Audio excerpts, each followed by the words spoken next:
श्वेता जी आपसे, ये जो बार बार पेपर लीक हो रहे हैं, नीट पेपर ये चौथी बार लीक हुआ है। 2017 में 2016 में इसकी शुरुआत हुई, 2017 में हुआ, 2024 में हुआ और 2026 में चौथी बार।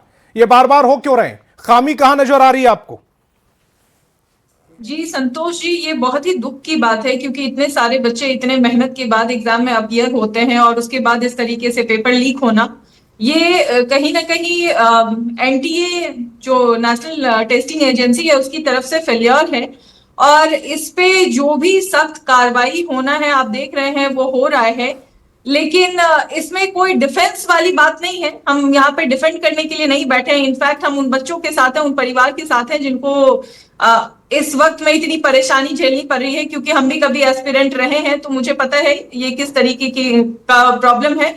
और मुझे ऐसा लगता है इस पे सख्त कार्रवाई होना चाहिए और सीबीआई को जिस तरीके से सौंपा गया है, तो मुझे ये लगता है कि सीबीआई भी अपना अब इसमें जो भी इन्वेस्टिगेशन होता है वो सब अच्छी तरीके से करे और कड़ी से कड़ी सजा दी जाए। और जो भी इस चेन में मौजूद है, जो भी इस जिनका भी नाम आ रहा है या आएगा, मुझे ऐसा लगता है कुछ एग्जाम्पलरी पनिशमेंट दिए जाने चाहिए कि आगे से फिर से इस तरीके की घटना ना हो। 2024 में कानून तो बनाया गया था, उसके बावजूद 2026 में पेपर लीक हो गया। देखिए संतोष जी, अगर यहाँ पे देखें तो 2024 में पेपर कैंसिल करवाने में बहुत मुश्किल हुआ था। एनटीए ने इतनी आसानी से पेपर कैंसिल नहीं किया था। लेकिन इस बार जहां 2 दिन के तफ्तीश के बाद, इन्वेस्टिगेशन के बाद ऐसा पाया गया कि पेपर लीक हुआ है, तो उसके जस्ट बाद इस एग्जाम को रद्द कर दिया गया है। तो मुझे ऐसा लग रहा है कि आगे से इन चीजों ये दोबारा ना हो, इस पे काम किया जाना चाहिए। बट हमें ये भी लगता है कि पहले भी कई बार हो चुका है, इसलिए थोड़ा स्ट्रांगली आगे आने की जरूरत है गवर्नमेंट को भी। और गवर्नमेंट आएगी भी, क्योंकि किसी को, अब आप ये तो देख ही रहे होंगे, क्राइम रुकना या ना रुकना एक अलग बात है, लेकिन उस पर एक्शन लिया जाना एक दूसरी बात है। और एक्शन कहीं ना कहीं पहले से ज्यादा लिया जाता है अब। तो मुझे ऐसा लगता है आगे इन तरीके की चीजों का रिपीटेशन नहीं होना चाहिए, इस पे ध्यान देने की जरूरत है। अरुण जी, 7 संदिग्ध बिहार से गिरफ्तार किए गए हैं और 3 का कनेक्शन नालंदा से है। जो मुख्य आरोपी है उज्जवल कुमार उर्फ राजा बाबू, मेडिकल का छात्र था। ये घटना नहीं है। आपने इंट्रो में बहुत अच्छी तरीके से सारी बात को रखा। 16 का जिक्र किया, 17 का, 21 का, फिर 24 का, 26 का। इसी तरह से जब जब पेपर लीक होता है, धांधली होता है, छात्र अभिभावक सड़क पर उतरते हैं, आप लोग ऐसे एंकर इस को प्रमुखता से चलाते हैं, डिबेट होता है, तो सरकार का पहला काम होता है सीबीआई को दे दो। उसके बाद सीबीआई क्या करती है?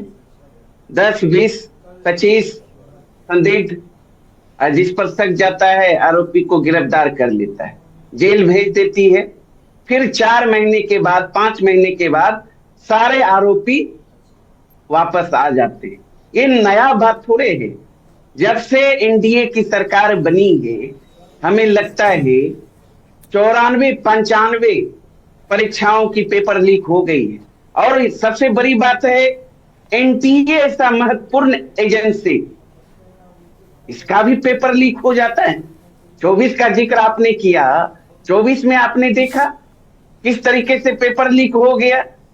उसके बावजूद सरकार ही एनटीए के समर्थन में उतर गई। सबसे पहला बयान शिक्षा मंत्री धर्मेंद्र प्रधान जी का आ गया समर्थन में।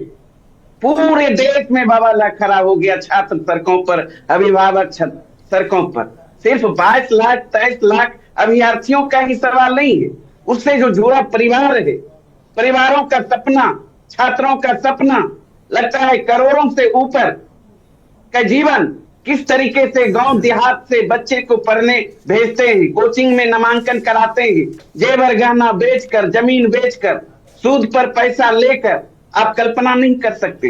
उसके बाद कड़ी मेहनत के बाद जब परीक्षा देते हैं तो परीक्षा का पेपर लीक हो जाता है। अब समझिए क्या बीतता होगा। अब फिर वही सरकार 3-13 करके रफा दफा कर देती है। आप देखिए ना 24 का एग्जाम्पल, नीट का जो है डीजी सुबोध कुमार सिंह जब हंगामा पूरे देश में खड़ा किया, छात्रों ने सड़कों पर उतरा, तो उसे हटा दिया गया, केंद्र सरकार ने हटाया। और वहीं जब मामला ठंडा हो गया 3-4 महीने के बाद, तो केंद्र सरकार ने उसकी पदोन्नति दे दी। मतलब उसे जो है उत्तराखंड का जो है मुख्यमंत्री का स्पेशल सेक्रेटरी बना दिया गया।